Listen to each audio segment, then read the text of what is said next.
Good morning dear students, कैसे हो? उम्मीद करता हूँ आप सब अच्छे होंगे। ओके, चलिए बच्चों, चैप्टर नंबर 1 आपका कंप्लीट हो चुका है।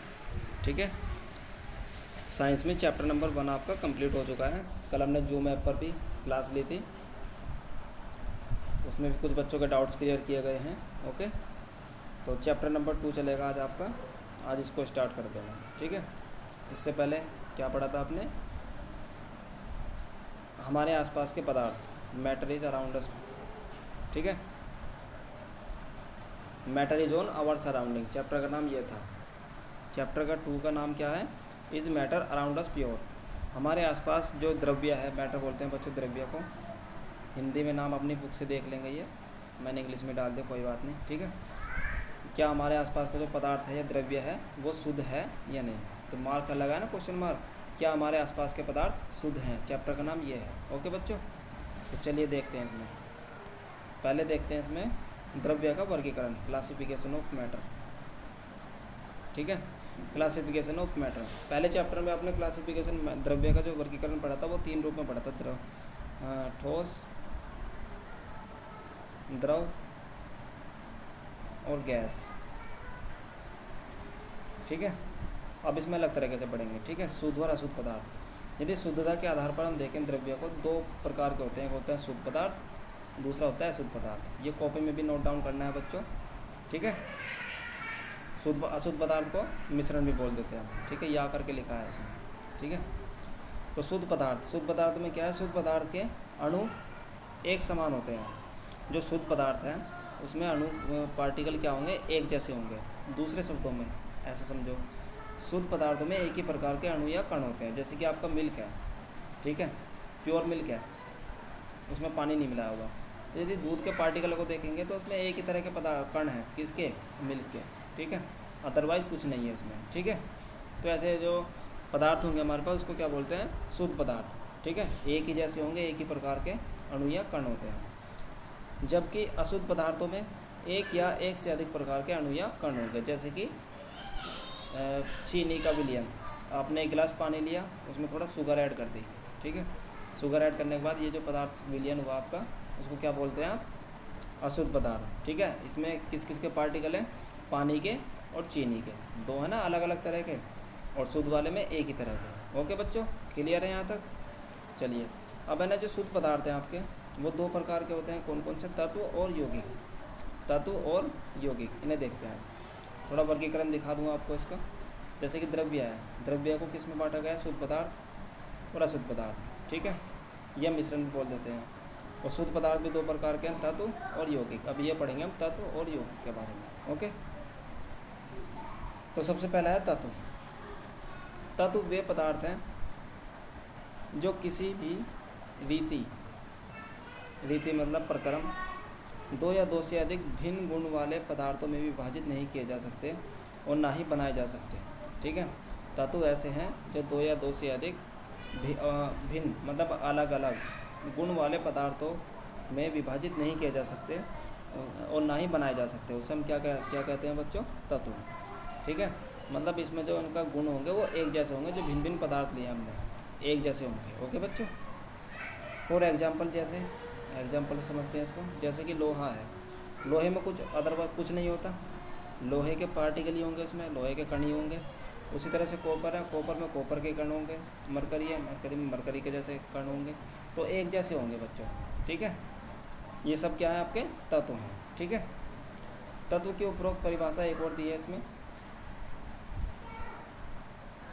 ठीक है, ये कुछ परिभाषा है, आप यहाँ तक ही लिखना है इसको, एग्जाम्पल इसके। ठीक है, ये मत लिखना, ये वाली लाइन इसको काट देंगे। ठीक है, ये नहीं करना आपको। ओके बच्चों, ठीक है, इसके उदाहरण लिख लेंगे बस, और कुछ नहीं, यहाँ से छोड़ देंगे। नेक्स्ट है आपका यौगिक। यौगिक क्या है? कंपाउंड। ठीक है, यौगिक वे पदार्थ हैं जो 2 या 2 से अधिक तत्वों के निश्चित अनुपात को मिलाकर या रासायनिक संयोग से बनते हैं। यौगिक के इस गुण को अवयव कहते हैं। यौगिक के इस गुण को अवयवी तत्वों के गुण से भिन्न होते हैं। ऐसे समझो, मैं अपनी लैंग्वेज में समझा देता हूँ उसको। यौगिक बच्चों वे पदार्थ हैं जो 2 या 2 से अधिक तत्वों, ये जो तत्व मैंने ऊपर दिखाया जैसे Fe है और कॉपर है, या ऑक्सीजन है, ठीक है। Fe को मतलब आयरन को और ऑक्सीजन को आपस में मिला दे तो ये क्या है आपका यौगिक। और यदि मैं एक ही लूँ इनमें से तो ये क्या है तत्व, मतलब दो तत्वों के संयोग से जो बनने वाला जो यौगिक है, दो तत्वों के, ये तत्व हैं, दो तत्वों के संयोग से बनने वाले पदार्थों को यौगिक कहते हैं। ओके बच्चों, क्लियर है। एक और समझ लो, जैसे कॉपर है, कॉपर के साथ ऑक्सीजन को मिला दो तो कॉपर ऑक्साइड बन गया, ठीक है। तो ये भी क्या है, एक तत्व है, वो यौगिक है।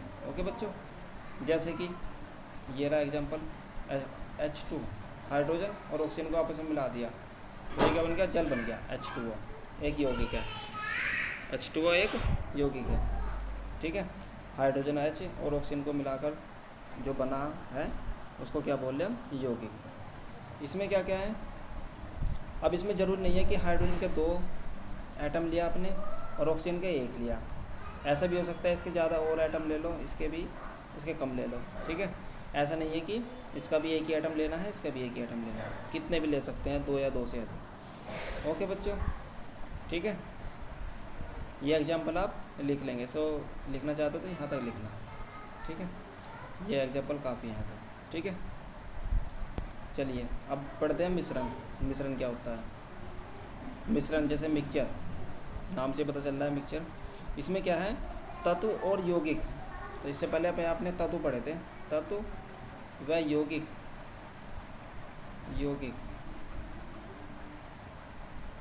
यौगिक को आपस में मिलाने से बनने वाले पदार्थों को क्या कहते हैं, मिश्रण, ठीक है। जैसे वे द्रव्य 2 या 2 से अधिक द्रव्यों, कौन कौन से, शुद्ध तत्व या यौगिकों के किसी भी अनुपात में मिला देने पर बनते हैं, उसको क्या कहते हैं, मिश्रण, ठीक है। तत्व और यौगिक को आपस में मिला देंगे तो वो क्या कहलाएगा, आपका मिश्रण, ठीक है। मिश्रण के गुण उसके अवयवी गुणों के आधार पर, अवयवी गुणों का मिश्रण होते हैं। जैसे कि फॉर एग्जांपल इसे ऐसे समझते हैं, चीनी और नमक ले लिया आपने, चीनी और नमक पानी में नहीं मिलाना, अभी चीनी और नमक को आपस में मिला दो तो ये भी एक क्या है, मिश्रण, ठीक है। दाल और चीनी को भी मिला दो आपस में, ये भी एक क्या है, मिश्रण है। नमक और बूरा को आपस में मिला दोगे तो ये भी क्या है, आपका मिश्रण है, ठीक है। नमक तथा पानी को आपस में मिला दोगे तो ये भी क्या है, मिश्रण है। लकड़ी का बुरादा और लोहे के कणों को मिला दोगे तो ये भी क्या है, मिश्रण है, ठीक है। तो देखो 2 या 2 से अधिक है ना, लकड़ी का बुरादा को मिला दिया और लोहे के कण मतलब Fe आयरन को आपस में मिला देंगे तो ये भी क्या है, मिश्रण है आपका, ठीक है। अब पढ़ते हैं हम होमोजीनियस और हेट्रोजीनियस मैटर, मिश्रण ऐसे समझ लो, ठीक है। होमोजीनियस और हेट्रोजीनियस, समांगी द्रव्य और विषमांगी द्रव्य, ठीक है। तो इसमें है जिस द्रव्य के प्रत्येक भाग में संगठन एक जैसा होता है उसको क्या कहते हैं बच्चों, समांगी मिश्रण, ठीक है।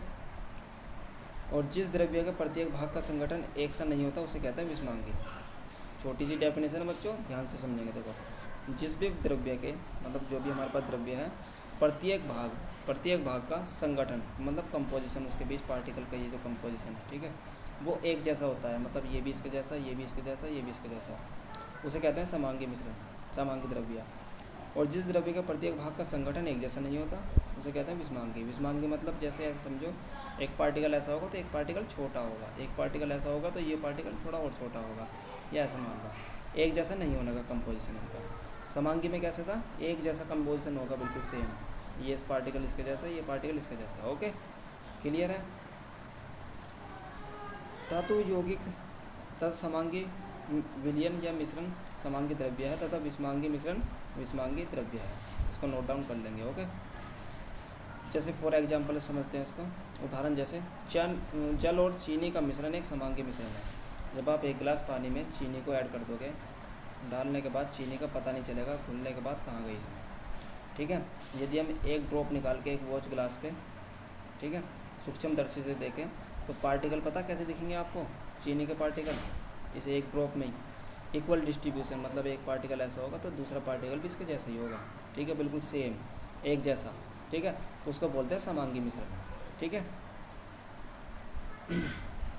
इसके विपरीत यदि लोहे की छीलन, बालू रेत, चीनी का मिश्रण एक विषमांगी मिश्रण है।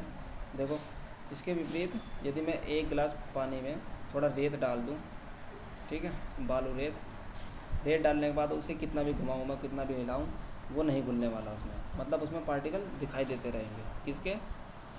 बालू रेत के। या इसमें लोहे की छीलन डाल दूँ मैं तब भी दिखेंगे, लकड़ी का बुरादा डाल दूँ पानी में तब भी दिखेंगे, मतलब पार्टिकल इसमें शो होंगे आपको। और समांगी मिश्रण में शो नहीं होते, दिखाई नहीं देते, ठीक है। तो वो कैसे उदाहरण है एक विषमांगी मिश्रण के। इस मिश्रण में अवयविक कण पृथक पृथक दिखाई देते हैं, ठीक है, दिखाई देते हैं इसमें। और उसमें क्या था, पृथक पृथक दिखाई नहीं देते समांगी मिश्रण में, ठीक है। चीनी घुलने के बाद दिखाई नहीं देगी, तो वो कैसा मिश्रण है, एक समांगी मिश्रण। और जिसमें दिखाई दे जाती है वो क्या है, एक विषमांगी मिश्रण। उम्मीद करता हूँ बच्चों यहाँ तक आपको क्लियर हो चुका होगा। ओके, अब इसमें ये और जान लेते हैं बच्चों, यौगिक और मिश्रण में अंतर, ठीक है। यौगिक और मिश्रण में अंतर, कोई दो अंतर बताइए, तो ये इंपॉर्टेंट है, इसको देख लेंगे ज़रा। इसमें ऐसे लाइन खींच लेते हैं। यौगिक क्या होता है बच्चों, दो या दो से अधिक तत्वों के निश्चित अनुपात में रासायनिक संयोग से बनता है यौगिक। कैसे? जैसे कॉपर को और ऑक्सीजन को मिला दूं तो ये कॉपर ऑक्साइड बन गया हमारा CuO, तो ये क्या है, एक यौगिक है। मिश्रण क्या है, मिश्रण दो या दो से अधिक किसी भी पदार्थ को किसी भी अनुपात में मिलाने से बनते हैं, ठीक है, किसी भी अनुपात में। जैसे कि मान लिया मैंने 1 लीटर पानी ले लिया, ठीक है, और उसमें 500 ग्राम शुगर ऐड कर दी, ठीक है, तो वो कैसा है, एक मिश्रण है, ठीक है। इसमें किसी भी अनुपात में ले सकते हैं, इसमें एक निश्चित अनुपात में लेंगे, बस ये डिफरेंस है, इसमें निश्चित अनुपात में लेंगे, इसमें किसी भी अनुपात में मिलाने से बनता है मिश्रण। ओके बच्चों। और क्या है यौगिक में, तत्व क्रिया करके नए यौगिक का निर्माण करते हैं, ठीक है, तत्व क्रिया करके नए यौगिक का निर्माण करते हैं, जबकि इसमें ऐसा नहीं है। तत्व या यौगिक केवल मिश्रण बनाने के लिए ही मिलते हैं, किंतु किसी नए यौगिक का निर्माण नहीं करते। ओके, इसमें यौगिक का निर्माण नहीं करते, इसमें क्या है, यौगिक का निर्माण करते हैं, इसमें यौगिक का निर्माण नहीं करते। ओके बच्चों, तो चलिए आज के लिए बस इतना ही रखते हैं। ओके, उम्मीद करता हूँ यहाँ तक आपको क्लियर हो चुका होगा। आप इसमें जहाँ तक मैंने बताया वहीं तक लिखें। जैसे मैं कुछ डेफिनेशन टर्म्स लॉन्ग दे रखी है तो उससे ज़्यादा लॉन्ग ना करें। देखो ये यहाँ तक कर लेना बस उदाहरण इसके, ये नहीं लिखना आपको, ठीक है। ओके बच्चों, ये ठीक है। चैप्टर का नाम हिंदी में कन्वर्ट कर लेंगे, अपनी बुक से लिख लेंगे इसको। हमारे आसपास के पदार्थ शुद्ध हैं। क्या हमारे आसपास के पदार्थ शुद्ध हैं, ठीक है, इसका मतलब ये है, ठीक है बच्चों। तो चलिए यहाँ तक रखते हैं आज की वीडियो, इससे आगे हम नेक्स्ट बाद में बात करेंगे। ओके, थैंक यू बच्चों।